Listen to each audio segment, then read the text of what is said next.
గౌరవనీయులైన పార్లమెంట్ సభ్యులు, ప్రియమిత్రులైన మీకు అందరికీ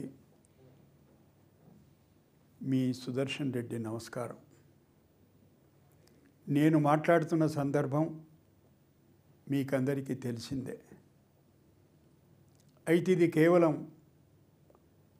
నాకు మద్దతు ఇవ్వండి, నాకు ఓటు వేసి నన్ను గెలిపించండి అని అడగడానికి మాత్రమే కాదు. మీ కర్తవ్యం ఏమిటో మీకు గుర్తు చేయడానికి కూడా కాదు. అయినా ఇది మనం మాట్లాడుకోవాల్సిన ఒక సందర్భం. ఈ దేశం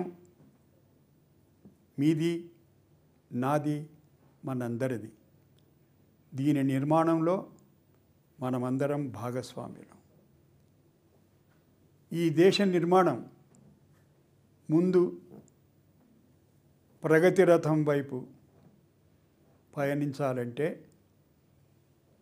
పార్లమెంటరీ వ్యవస్థను, పార్లమెంటరీ ప్రజాస్వామ్యాన్ని, పార్లమెంటరీ సాంప్రదాయాల్ని గౌరవించుకోవాల్సినటువంటి అత్యవసరమైనటువంటి పరిస్థితి. పార్టీలకు అతీతంగా రాజ్యాంగబద్ధంగా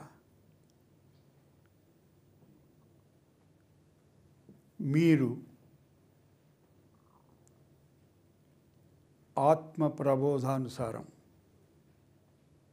ఆలోచించి, నిర్ణయించి ఈ దేశ భవిష్యత్తు నిర్మాణంలో పాల్గొనాలని ప్రార్థిస్తూ మీకు నమస్కరిస్తూ మీ సుదర్శన్ రెడ్డి.